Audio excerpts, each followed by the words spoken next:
guys, today we are going to be discussing my reading plans for the next year of 2025, what my reading goals are, how many books I want to read, what genres I want to read, and what else I plan to be doing with my reading in 2025. Let's get into it. Most of the time, we set a reading goal of how many books we'd like to read in a year. That's if you're on bookish social media. There's sites like Goodreads, Fable, Storycraft, so many sites that are designated to reading now, and they always have the reading challenge, and that is how many books you would like to read in that year. I don't have an exact number yet, but I would like it to be one more than the amount that I finished this year, so I won't know till December 31st what my reading goal is going to be for 2025, but right now I would say it's in the 130 range.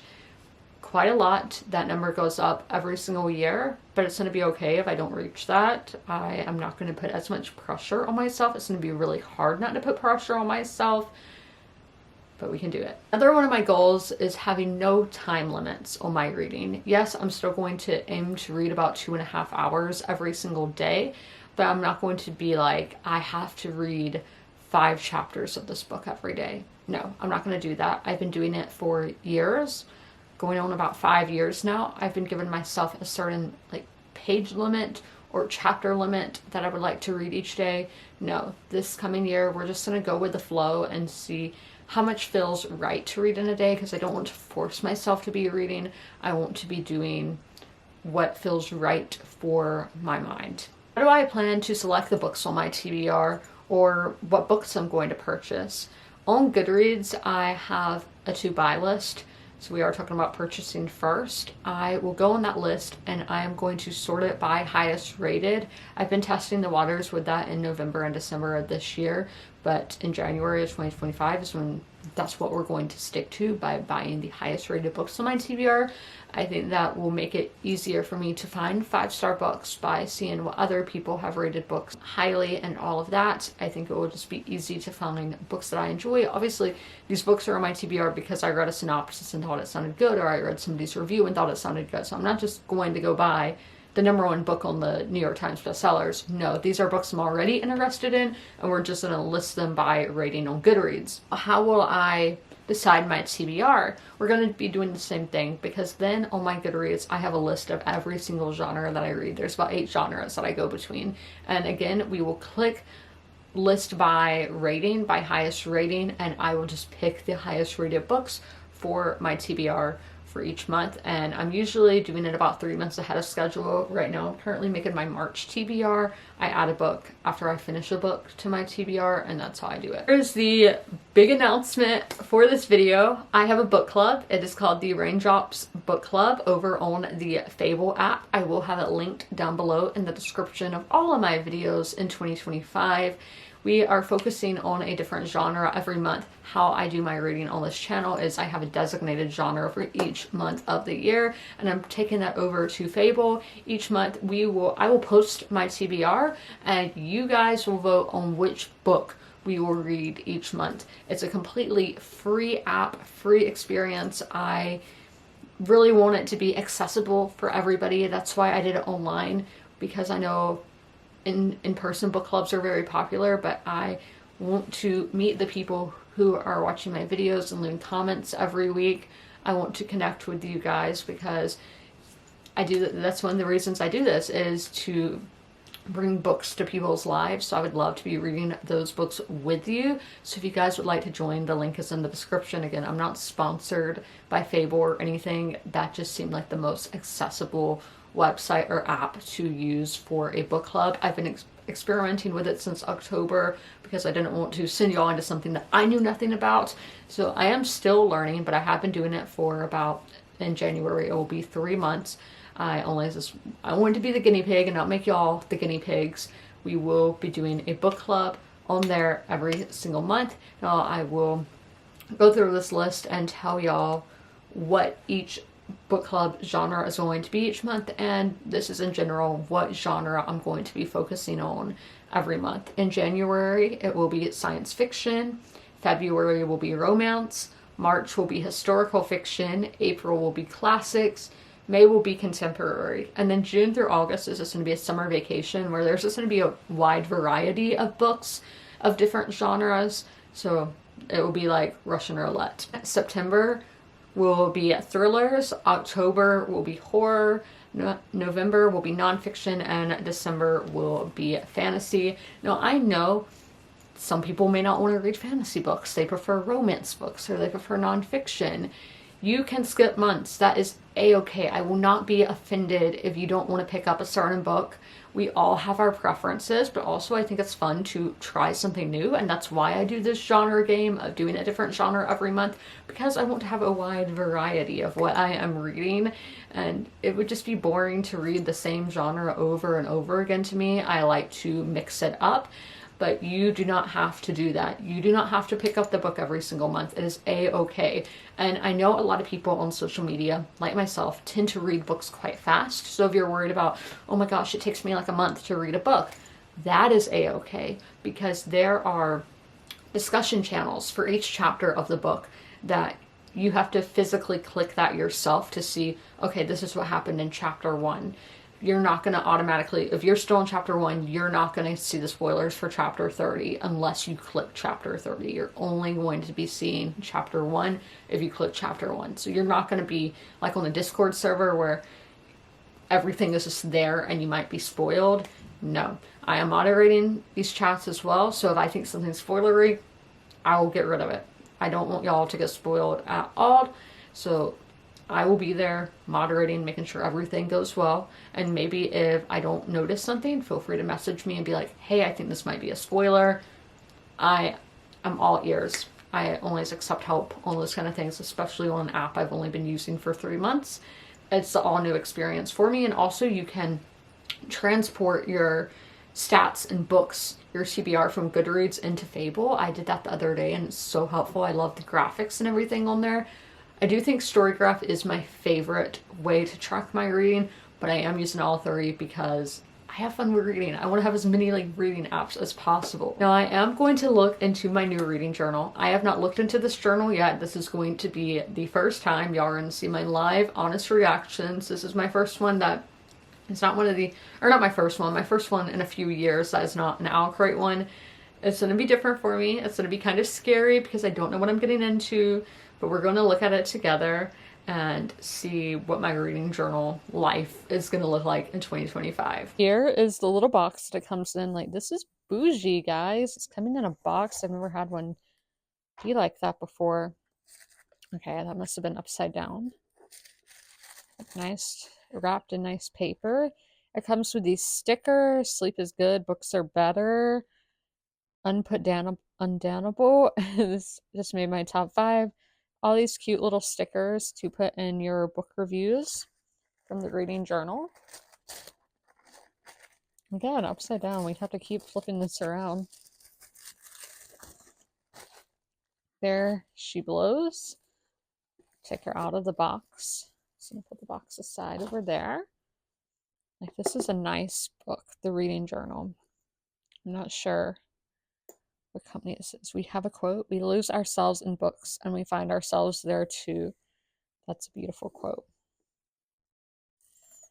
Unicorn in pages from the library, and then please return to. Wouldn't those be the same one? Like the same name? The reading journal. Okay, this is by Litjoy. Designed by Abigail Crandall. Your reading journal at a glance. You have bookshelves, beautifully illustrated bookshelves for you to fill with the books you've read. Review pages, so pages for you to rate and review each book you read. Literary locations, a map of coordinating list of literary locations around the world for you to plan your bookish adventures. I was kind of scared. And then book lists or a variety of reading lists for you to fill out. Reads by season, books you didn't finish, favorite audiobooks, book club picks, and so forth. We have a reading profile, reading goals, bookshelves, book reviews, literary locations, book list, and journaling pages. Okay, I guess this is me. We put my picture there, my name, my favorite genre, my favorite quote. I don't have a favorite quote. Favorite authors, favorite characters, favorite books. This is going to be hard. Reading goals. How are you going to make reading a part of your life this year? I just told y'all all of that. Oh my, this many goals. And then we have books to read. So this is our TBR page. Is this not like a calendar one? No, I don't think it is. It's going to be different for me. Reading recommendations. So I've read some of these. So I've read A Christmas Carol. I've read A Man Called Ove. They have a lot of popular books here that I do want to read. And then I've read Harry Potter. Oh, it continues. I've read Jane Eyre. I've read Outlander. I have a whole shelf dedicated to it. Pride and Prejudice.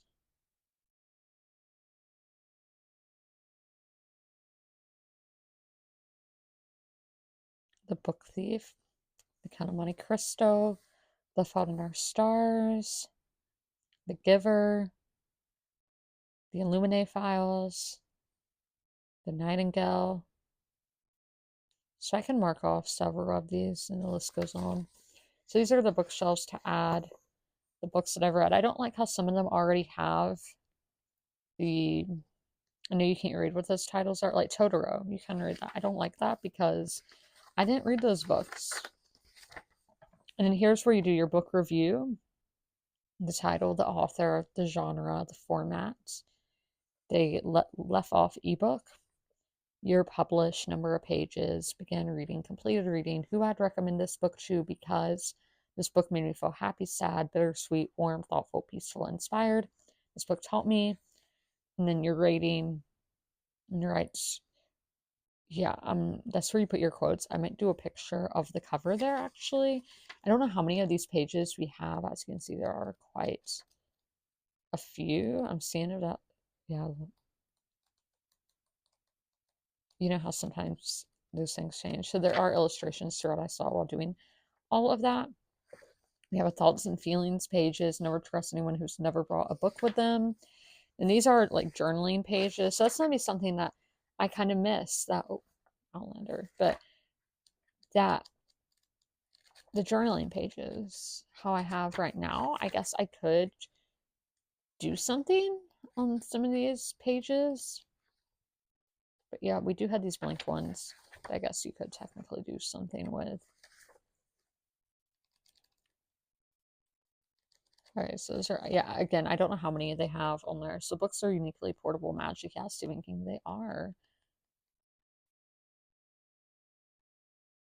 I'm resorting back to using the words that shouldn't be, the filler words.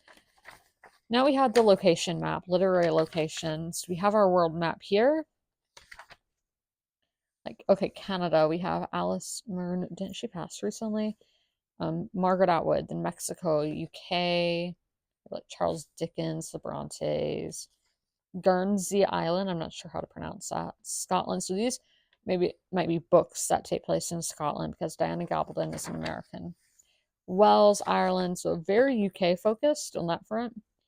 Italy, Sweden, United States. I mean, look at this, look at this. I wonder if they have any South Carolina. I doubt it. We have Atlanta for Margaret Mitchell, Gone with the Wind. Czech Republic, Samoa. You have your favorite audiobook section, book club picks, which y'all know when I announced my book club. Books left unfinished. I don't do that. Favorite book to movie adaptations. Quotes. Again, I don't really do that. Books by the season. Autumn, winter, spring, summer. I don't associate Outlander with summer. I think that's kind of strange. Then thoughts and feelings, Audible, Goodreads, Book Riot, Libby, Scribd, SparkNotes. I recommended some sites to y'all earlier. More thoughts and feelings, and more of these pages. So that's my reading journal for next year. If you guys enjoyed this video, if you made it all the way through, leave a Christmas emoji in the comments below. And as always, comment, rate, and subscribe. And don't forget to ring that notification bell to be notified when all my videos go live. I'll see you in my next one. Bye! If you are familiar with my videos, you're used to seeing Sherman at the end of them. Sadly, Sherman has since passed away, but I would still like to encourage you guys to help your local shelters. Sherman was at the Darlington County Humane Society in rural South Carolina. I always have their link down below in the description if you guys would like to help them, but also help your local shelters as well. You can do that by donating, sharing posts like this one, volunteering, fostering, and adopting, which it's great to do all of those things.